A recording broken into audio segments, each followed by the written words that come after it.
Ndikulandileni abale okondedwa kulingaliro la mawa wa lero, mawa wa pa 19 May 2023. Okondedwa mawa wa lero tipitirizabe kuphunzira mawu a Mulungu pamutu onena kuti zowawa ndi misonzi ya lero sizitanthauza kuti kulibenso zabwino kutsogoloko ayi, mukakamirebe Mulungu. Ameni. Ndipo mawa wa lero ndi phunzo namba 7 limene likuchokera pa machitidwe 16 kuyambira ndime namba 16 mpaka ndime namba 34. Mawu a Mulungu muchichewa cha lero akuti tsiku lina pamene timapita ku malo opemphera tinakumana ndi mtsikana wina amene anali ndi mzimu oyipa umene umanena za mtsogolo. Iye amapezera ndalama zambiri mbuye wake pa ulosi wake. Mtsikanayu anatsatira Paulo ndi ife akufuula kuti anthu awa ndi atumiki a Mulungu amwambamwamba amene akukuwuzani inu njira yachipulumutso. Iye anachita izi masiku ambiri. Kenaka Paulo anavutika mu mtima natembenuka ndipo anati kwa mzimuwo, ndikukulamula iwe m'dzina la Yesu Khristu kuti utuluke mwa iye. Nthawi yomweyo mzimuwo unatuluka. Pamene ambuye a mtsikana uja anazindikira kuti chiyembekezo chawo chopeza ndalama chatha, anagwira Paulo ndi Sila nawakoloweka ku bwalo la akulu. Anawabweretsa iwo kwa oweruza milandu ndipo anati, anthu awa ndi Ayuda, iwo akutivutitsa mu mzinda muno ndipo akuphunzitsa miyambo imene ife Aroma sitiloledwa kuyilandira kapena kuyichita. Gulu la wanthu linatsana ndi Paulo ndi Sila ndipo woweruza milandu analamula kuti avulidwe ndi kumenyedwa. Atawakwapula kwambiri anawaponya mndende nalamula oyang'anira kuti awasunge mosamalitsa. Chifukwa cha mawu amenewa oyang'anira ndende anawayika mchipinda cha mkati mwa ndende nawamangira miyendo yawo mzigologolo. Koma pakati pa usiku Paulo ndi Sila ankapemphera ndi kuimba nyimbo zolemekeza Mulungu, ndipo akaidi ena ankamvetsera. Mwadzidzidzi kunachitika chivomerezi cha mphamvu kotero kuti maziko a ndende anagwedezeka. Nthawi yomweyo zitseko zonse za ndende zinatsekuka ndipo maunyolo aliyense anamasuka.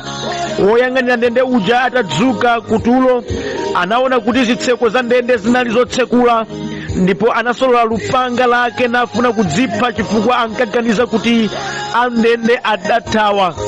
Koma Paulo anafuwula kuti usadzipweteke, tonse tilipo. Woyang'anira ndendeyo anayitanitsa nyali nathamangira mkati ndipo anadzigwetsa mapazi a Paulo ndi Sila akunjenjemera. Iye anawatulutsa kunja ndipo anawafunsa kuti, amuna inu, ndichite chiyani kuti ndipulumuke? Iwo anayankha kuti, khulupirira Ambuye Yesu ndipo udzapulumuka iwe ndi a pa banja lako. Kenaka analalikira mawu a Ambuye kwa iye ndi wonse amene anali m'nyumba mwake. Usiku omwewo woyang'anira ndendeyo anawatenga nakawatsuka mabala wawo, ndipo pomwepo iye ndi a banja lake anabatizidwa. Woyang'anira ndendeyo anapita nawo ku nyumba yake nawapatsa chakudya, ndipo banja lonse linadzazidwa ndi chimwemwe chifukwa anakhulupirira Mulungu. Ameni. Abale okondedwa, mawu a Mulungu amene tawerengawa titsogozedwa ndi kulingalira kuonena kuti munthu wochita zinthu zabwino zokonza choyipa china chake sakondedwa ndi wanthu amene amapindula ndi choyipacho. Kamundimvetsa okondedwa, munthu akachita chinthu chabwino chimene chabwinocho chakoza vuto, vutolo lidali lakuti wena amapindulapo pa vuto limenelo. Lidali vuto kwa wena osapindula, koma zidali zabwino kwa iye opindula. Okondedwa, wokonzayo amakhala mdani wa uyu amene amapindula mcholakwikacho. Ndikuyankhula ndi wena pano amene akupeza mavuto osati chifukwa choti iwo adalakwa, koma iwo adakoza vuto limene wina wake amapindula pa vutolo. Alipo wena okondedwa adadedwa leroli, koma kudedwa kwawo kudabwera chifukwa choti iwowo adakoza vuto limene wina wake amapindula pa vuto paja. Ndimatingamira nonse abale amene mukhulupirira Ambuye nachita zinthu zokoma, simudzakondedwa ku dziko lapansi ndi anthu amene amapindula mchoyipa chimene inuyo mwakonza. Kulibe kandi pa mpingo, kaya ndi mdziko, kaya ndi mmudzi, kaya kwina kulikonseko, ngati kunali rutini yochita zoyipa, ndiye inu mwabwera ndi kukonza choyipacho kuti zichitike zokomera onse. Okondedwa sadzakukondani, mudzakhala mdani, adzakusemera zinthu zambirimbiri zoti inu muvutike ndithu. Ndikuyankhula pano ena kuchita kwawo ziwachitikira. Iwowo akonza vuto limene lakhala la zakazaka, anthu amangoliyang'ana, oliyang'anawo samangoliyang'ana chabe, ayi amapindula pavutopo. Amadandaula ndi hayi ili ndi vuto apa zuti vuta, koma kusali kwake iwo akupindula pa chimene chocho. Ndikubwera kwawo nadzakoza vuto limeneli, ndi ndani awatenga ngati chinthu choyipa kwambiri moti iwo akumadzifuta namadzi. Ndalakwa chiyani? Ine ndikugwira ntchito yanga ndipo ndikuona kuti ndagwira bwino chifukwa vuto limene nalipo ndalithetsa. Nanga akundideranji? Ndili ndi mawu wa lero, si wonse wanthu amene akoza vuto adzakondedwe ndi wanthu ayi. Ore ndimvetseni, zowa zina zimene wanthu ena akudutsamo zidabwera popeza iwowo adachita zinthu zabwino, adalankhula mawu abwino, adapereka ulangizi wabwino, koma iwo amene sadakondwere nazo izi adabweretsa chipweteko pa moyo wawo. Ameni. Maonera kuti ena amene timawaona kuti akukhumatawa, mbiri zawo zadetsedwa, akutengedwa ngati anthu oyipa. Kuyipa kumene anthu amakutchulako nkokuti iwowo adachita chinthu chabwino, adayankhula mawu abwino, mawu omangirira, adaonetsa nzeru, adaonetsa luntha, adaonetsa kufunira zabwino china chake. Chifukwa chakuti mwa iwo maonetsa kufunira chabwino china chake, okondedwa adadedwa ndi wanthu wena, adadedwa ndi anthu ena kwambiri zedi, adapereka ulangizi. Mukuchitazi simupindula, kumakhala moyo odziredzerera chonchi. Okondedwa, kumakhala moyo opanda pake simupindula. Inu abambo aucheni tandimvetsani, izi muchitazi izi mukuononga nazo moyo. Tisauka mutisiyatu pa umasiye chibwana ichi. Ulangizi umenewu udabala mavuto ambiri moti mulibe mtendere m'majamoyo. Adalangizidwa amayi kodi kukhala amatero tentimvomereni levo yathu ndiyi kuvala sabato yayikulu kumakanikitsa liwiro. Tiyendere spesi yathu, dzanja limakanda apo lafikira, tisatengere zauche ni ine zizoketa ine kunyoza zambirimbiri moti muli mavuto m'banja lawo. Nkhani yake wina wake wapereka mawu abwino, mawu aulangizi, anthu dafika podana chifukwa chopereka mawu aulangizi. Achimwene mudatane kusikoza kuthandizani bwanja mudete, koma tulero nchida niye chikulu kwambiri zedi zimachitika zimene zizi. Sinthawi zonse mvetseni zimene mudzachita chinthu chabwino chimene mitima ya wanthu idzalandira. Ena zabwino zimene mungachite ndi zimene zikakolosole mavuto obwera pa moyo wanu. Mchifeka anthu ambiri amakhala okhumudwa, ndalakwa chiyani? Funso limene liyankho lake simulipeza chifukwa mwachita kale zinthu zabwino. Ndiye zowawazo zikubwera chifukwa cha zabwino zimene inuyo mwachita. Ndiye nkhani ili pano. Si wonse amene amalandira zipweteko kuti ndi zotsatira za mistake yawo, ayi. Ena zimakhala zobwera kamba ka zabwino zimene iwowo achita. Kamundimvetsa okondedwa, ndimvetsana balo okondedwa. Mulungu adzathandizabe ana wake nthawi zonse nasintha nyengo zawo posatengera kuti akuwadawo ndi ndani. Langizo langa nali mukakamirenibe Mulungu amene. Ameni. Zilibe ntchito kuti akunyoza ndi ndani, zilibe ntchito amakudani ndi ndani, zilibe ntchito kuti no anthu amakulingalirani chiyani, koma ngati mukuyendabe ndi Mulungu adzakuthandizani. Abusa adzandithandize moti ineyo amene ndikuzunzika kamba kuchita ntchito zabwino, yankho langa inde pa mawu a Mulungu atiunikira zimenezo. Mawu amene tawerenga abale okondedwa, Paulo ndi Sila akukapezeka kuti akafika mu ndende nakwapulidwa namenyedwa. Funso nkumati adapezeka bwanji ku ndende? Adalakwa chiyani kuti akafike mpaka napo mmenyedwa chotere? Kuyang'ana nkhaniyo mupeza kuti sadalakwe kena kalikonse, koma tu iwo adachita chinthu chabwino, ndipo ndi chabwino chimene adachitacho chimene chidakawarengera mndende mpaka na kumenyedwa. Ambuye adalola koma adawathandiza. Ameni. Dera ili adapitako Paulo ndi Sila namalalika uthenga wabwino. Kunali mtsikana wina monga mawu a Mulungu amene anali ndi mzimu wa mbwebwe omaloserako zakutsogolo. Now popeza amalosera zakutsogolo, vanthu amapita kwa iye namalosera, vanthu amakanga napembedza iyeyi, ndipo amapereka makobidi. Nde makolo amene amamusunga amapindula kwambiri paukhala iye ni chiwanda cholosera kutsogolochi. Chimapezesa ndalama, koma tusimadali mulungu ayi, chidali chiwanda. Munthu uyu amafunika mamasulidwe, sadali nomo, awa adali matenda. Uku kudali kugwidwa ndi mizimu yoyipa, lidali vuto. Pokhala mzimu wamwebwe nubwebwetukako nawonso ndakuvamphamuka mzimu ukamba zakina Paulo kangapo konse. Ne Paulo adavutika mu mtima, ndipo adawutulutsa mzimu woyipa iwo ndikulamula dzina Yesu Khristu, tuluka mwa munthu amene. Ndipo mzimu uja udatuluka mwa mphamvu. Kutuluka kwa mzimu umenewu ndikudali kutha kwa business, kudali kutha kwa malingaliro a mdierekezi omafuna kupembedzedwa mwa mzimu mwakatsikana kameneka. Nde bwana wake makolo amene amasunga mtsikanayi adakwiya naye Paulo kwambiri, napanga plani kuti uyuko maone zopweteka. Zubwerera pati zopwetekazo zubwerera pano kuti Paulo wapempherera munthu anali mzimu woyipa, nde mzimuyo wachoka. Kwa iye opindula pa mzimu woyipawo chidamuyipira, chidakhala choyipa kwambiri. Mufanika mbe mawu apa ziwirizi, ziwanda zimaloseraso. Kali mukumva kaya? Ziwanda zimathe kukambanso zakutsogolo.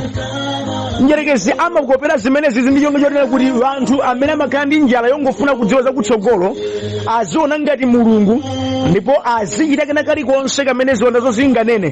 Chachikulu kwambiri nzedi nkuti mdierekezi amafuna kuti vanthuwa achotse chidwi chawo pa mulungu, adzipembedza chiwandacho, adzidalira chiwandacho, chikhulupiriro chawo chisakhalenso mwa mulungu, chiyembekezo chawo chisakhale mwa mulungu, chidaliro chawo chisakhale mu mawu a mulungu mchilungamo chake, koma zikhale mu ulosi wobwera ndi ziwanda zotere. Uku nkupembedza mafano ndithu kumeneko.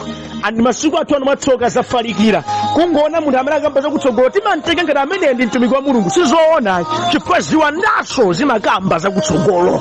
Samalani alemba kuti mudzadziwa choonadi, ndipo choonadi chidza kumasulani.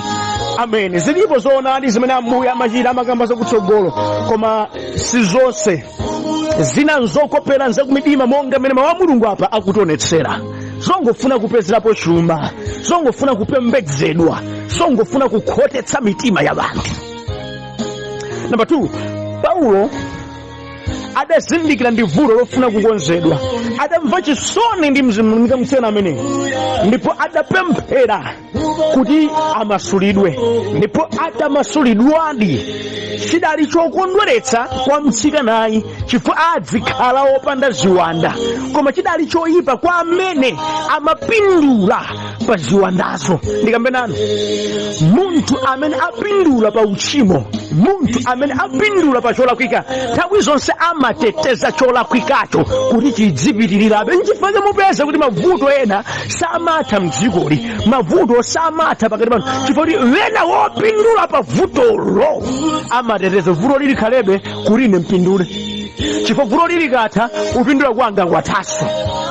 Ndisidayipira ndimene ndikapena nokondedwa, mukafikanso pa mulingo ngati umene Paulo anafika, wakulimbikira kuti mukonze vuto lina lake, sadza kukomerani mtima anthu ambiri ayi.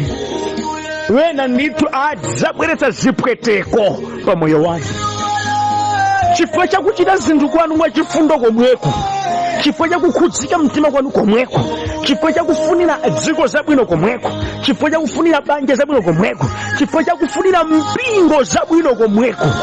Adzapezeka wena ndithu okuyankhwa ndi mawu oyipa, ngati kuti ndi munthu woyipa, ndinu mambala weniweni. Chifukwa mukudziwa kwa ena zimakondweretsa mpingo kamazunzika, kwa ena zimakondweretsa atumiki a mulungu akamasautsidwa, kwa ena zimakondweretsa dziko likamasauka, kwa ena amakondwera wena akamakhala ndi muzipweteko zambirimbiri. Kwa okonza zovuta zimenezi amatengedwa ngati mdani. Kamundivaka amatengedwa ngati mdani, moti musafika pomadzikwira pakhosi kumendala kwa chiyani. Zinazi ndi ma reactions amdima popeza inuyo mukukhoza moti musamathamangire kuti mukumbana chovuta mudziti yeye mwina vuto ndine zina zovuta zimabwera poti inuyo ndi amene mukukhoza mukuchita zabwino mukuchita zolondola ena sakukondwera nazo zabwinozo zolondolazo ndi akulimbana nanu izizi zimachitikanso kamundimvetsa kaya kandiwena ndi yake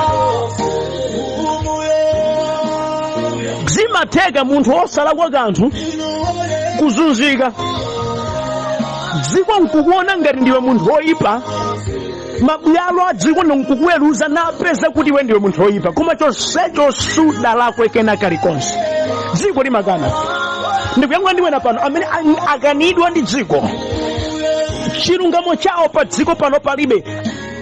Paulo ndi Sila adanamiziridwa kuti iwowo akuphunza za miyambo imene yoletsedwa mpaka na adapita ku bwalo okondedwa kuyesa kudzipanga defend. Paulo ndi Sila akunena anthu wanzabodza sizinachite sizinamveke gulu limatha kuchulukana ndi kukungana kulimbana ndi anthu amene ngosalakwa ndipo ndikamene anokondedwa ngakhale kuti inuyo simungakwanitse kudzipanga defend ngakhale kuti inuyo mukhoza kapeza kuti muli pavuto mosalakwa dziwani ngakhale dziko danena kuti likhoza kuvomerezana mbiri yanu ndi kuyipitsa aliyense nkumanena kuti koma awawala kwadi awawa sadakhoze koma yeti chilungamo chake nchakuti inuyo simudalakwe. Yehova ndi woweruza olungama adzachita nanu mwa chilungamo chimene iyeyo akudziwa osati zimene anthu akunena kapena anthu akudziwa ayi. Paulo ndi Sila adapitira ku bwalo nakanamiziridwa kuti iwowa amaphunzitsa zosemphana ndi malamulo a Chiroma koma zidali zabodza. Oweruza naye popeza maumboni achuluka adawapeza Paulo ndi Sila ngati anthu olakwa ndipo adawakwapula kwambiri. Paulo ndi Sila aukapeze kuti akumenyedwa mpaka na magazi kuchucha mpaka na mabala vantu nkumatsimikizika mtiro za anthu zoyipa zonse anthu olakwa amenewo koma chonsecho Paulo ndi Sila sadalakwe kena kalikonse mpaka na kudabwera chigamulo china cha namba 2 akuti muwasunge bwino amenewa mundende mpaka na adamangidwa wosalakwa konse aukapezeka kuti ali mundende. ndipo ndikamene anabolekoledwa alipo vanthu amene panopa dziko limawatenga ngati anthu oyipa kwambiri limawaweruza limawanyoza koma nkhani imene idawapakidwa iwowo siyoona siyachilungamo. Adatchulidwa hule koma si hule, adatchulidwa fiti koma si fiti, adatchulidwa mbava koma si mbava, adatchulidwa munthu wosokoneza koma si wosokoneza. Zangokhala nkhwidzi za anthu ena ndipo zili mmakutu anthu ambiri adalakwitsidwa pa zimene zikukhudza munthu wina ndipo pano badamba kumpewa munthuyo nkumamusala munthuyo koma yeti munthuyo chilungamo chake pamaso pa Yehova ndi munthu wabwinobwino ndi munthu wosalakwa kena kalikonse. Paulo ndi Sila izi zinawachitika nawo munyengo ngati imene abalokonedwa kumakhala kovuta kumene kuti nangapopeza ndikuona tsoka ndisadalakwe kodi mtendere wanga mawa udzabweranso ngati iwo amene ndimayembekeza kuti andithandiza ndi amene akundizunza amene akundisemera zifukwa zambiri amandizunza mtendere wanga ndidzaupeza kwa ndani. Ndikutenga kwa inu ngakhale dziko lingakudeni bwanji wanthu angayipitse mbiri yanu bwanji wanthu angakutayeni bwanji wanthu angapange chimene angapange mwa njira ina iliyonse Yehova adzakhalabe mulungu wanu. ngakhale mungaone masautso otani mpaka na magazi kutsika mthupi lanu mpaka na kukapezeka mundende mpaka na inuyo kufufutika m'malingaliro a wanthu kutengedwa ngati chimunthu chopanda pake Yehova maso ake pa inu akukuona mbeni ngati munthu waphindu akukuona mbeni ngati munthu wofunikira akukuona mbeni ngati munthu wothandiza amene mudzachita zamphamvu moyo wanu. Atinanu pulani mukakamireni mulungu amene chondigwira mtima. Paulo ndi Sila adakakamirabe mulungu abusa ndi ziti zimene zinaonetsedwa kakamirabe mulungu sadanyoze mulungu wayo. Ambiri timatikafika nyengo imene timambauliratu mwanditaya mbuye ndalakwa chana mbuye simundikonda mulungu mapiri osacha amene ndakwera mungalozichitike why me lord. Paulo ndi Sila sadatero ayi akuti kaya mutimenya timenyeni chilungamo chake sidalakwe kaya mutina tideni koma ife sinachimwire wina aliyense tachita chimene chili choyenerera ngati atumiki ake a mulungu sadathawe ndende adakalowamo. Malemba akuti pakati pa usiku adayamba kumlemekeza zikuwawa abetu atawamangatu manja ndi miyendo kuwaika pakatikati pa ndende adalemekezabe Mulungu mzowawa zomwezo. Ndi uthenga wanga kwa ino lino, nyengo zanu zobwera chifukwa cha zabwino zimene mwachita zikupweteka ndi kumvetsa, koma pakatikati pa chipwetekocho kwezani manjanu kumwamba ndi kulemekeza Ambuye. Pakatikati pa zowawaso lemekezani dzina la Mulungu. Pakatikati pa chipongwe chimene mwachitidwacho gwadani yamikani kumwamba. Ambuye ndidzakuyamika mbeni, sindivomera kuti chowawachi ndichotse pamaso panu. Lemba litero nchiyani chidzandilekanitsa ine ndi chikondi cha Mulungu ndi msautso kodi ndi imfa? Ayi, palibe ndakopeka mtima, palibe chimene chidzalekanitsa ine ndi chikondi chanu. Mlemekezeni pakatikati pa msautso. Koma khala kophweka kumalemekeza Ambuye pakati pamene munthuwe mwina zako zikuyenda, koma ndikukamba kuti wanamiziridwa, wasoledwa mtima, wazunzika, wanyozeka, misonzi ikutsika, koma ukunena mawu Ambuye ndinu loyera ndi kulemekeza amene mfumu ya mafumu kalonga wa mtendere. Pakatikati pa msautso lemekezeka Mulungu, lemekezani chauta. Abusa wandisola mtima mnyamata wina ine, ndili kuzunzika mtima wanga. Pakatikati pa msautso lemekezani Mulungu. Andipera ndalama zanga abusa ine. Pakatikati pa msautso lemekezani Mulungu. Akundichita chipongwe, banja langa sili kuyenda. Pakatikati pa msautso lemekezani Mulungu. Abusa ndikusowa mwana ine, banja ndikulisowa ine, tsogolo langa ntchito ndayendera ntchito sindikuipeza, ndabwera kalekale dziko ndinofuna ntchito sindikuipeza. Pakatikati pa msautso lemekezani Mulungu. Paulo ndi Sila pakatikati pa msautso, magazi sadaume adatsikabe, mabala ali mthupi, miyendo ili mzigologolo, manja atamangidwa, pakamwa padatseguka ndi kunena mawu ndikulemekezani Mulungu wakumwamba, mfumu ya mafumu. Ameni. Musakale Mkhristu wadzowe. Ndikudziwa zikupweteka monga Paulo ndi Sila zimawawanso. Ndikudziwa sizophweka monga Paulo ndi Sila sizidali zophweka, koma adalemekezabe Mulungu. Inunso mulemekezeni Mulungu amene ndikambe nanu abarakonedwa. Mulungu sadzataya ana wake amene amkakamira, sidzateka. Ayi, popeza Paulo ndi Sila adakakamira Mulungu, kumwamba kudapanga responde mu nyengo yake, ndipo kudasinza nyengoyo kukhala nyengo yachipambano, kudawakweza mchowa wacho. Okondedwa ali matamando awo mwadzidzidzi, malemba atero kudadza chivomezi choopsa mpaka natu maunyolo ndikungogwa wokha phi chozizwa, okuti miyendo mzigologolo kuchotsedwa, maziko andende atagwedezeka.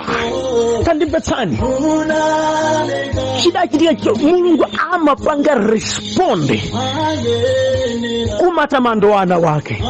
Kukukakamira kwanu pa Ambuye Mulungu adzapanga responde, ndipo china chake chidzachitika. That's why ndikukulimbikitsani kuti mukakamirenibe Mulungu amene, chifukwa amapanga responde kuchobwera chozunza cha moyo wanu mukamukakamira.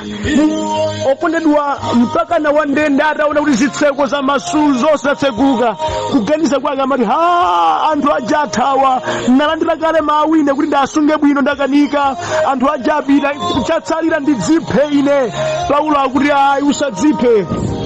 Atasolola kale rumpeni kuti adzipweteke. Paulo akuti ayi, usadziphe, usadzipweteke. Tilipo tonse sitingathawe yani, tikudziwa amene tikumtumikira. Umayembekeza tithawa? Ayi, sadachite iza mbuye kuti tithawe, koma kuti kudziwike ndi fana wake sidalakwe. Omwe aja amene anamasunga mndende, amene adalandira mawu akuti wasunge bwino, adachita chozizwa. Wani akufuna chipulumutso. Mulungu wanu ngwa moyo, popeza ndimadziwa chilungamo chonse sindalakwe inuyo, koma akungokuna mizilani mboni yanu ndine ndikufuna ndipulumutsidwe. Adapantha gospel akina Paulo ali magazi momwemo, akwezedwa ndi Ambuye. China chake chachitika ndithu. Ndimati ndikuwuzeni, mukutengedwa onyozeka popeza kuti Mulungu sadaonetsere chachikulu chimene wakonza, koma chikachitika mulemekezedwa, chikachitika musekera, chikachitika moyo wanu uona zokoma, chikachitika chikweza dzina la Mulungu, chikachitika chionetsa ulemerero wa chauta. Mkakamireni Mulungu amene. Okondedwa, wandende mweyi adamba kuwatsika mabala awo ndi kuyamba kuwasamalira. Chifukwa chachikulu cha Mulungu chachitika.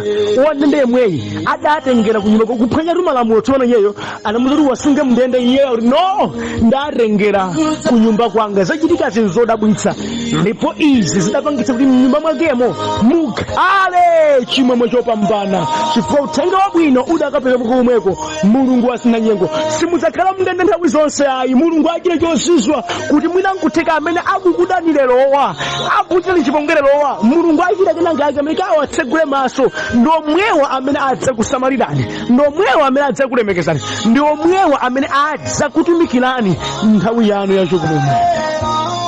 Mkakamireni Mulungu amene. Nkhani yanu sidathe, timdikira Mbuye. Nkhani yanu sidathe, chilipo chimene Mulungu achita. Pemphero langa kwa inu, mkakamireni Mulungu amene.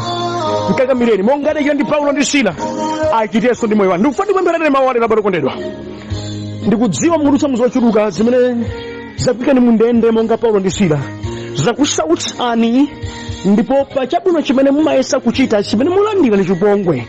Ndifuna ndipempherereni Ambuye akulimbikitseni, ndipo Mulungu apange responde ndi mphamvu monga ndikira ndi chivomerezi mnthawi ya Paulo ndi Sila, kuti nyengo zanu zikhoza kusintha ku ulemerero wa dzina lake. Tipemphere Atate mu dzina la mphamvu la Yesu Khristu. Tikupemphera ife anthu awa amene ena akudutsa muzopweteka chifukwa cha zabwino zimene achita.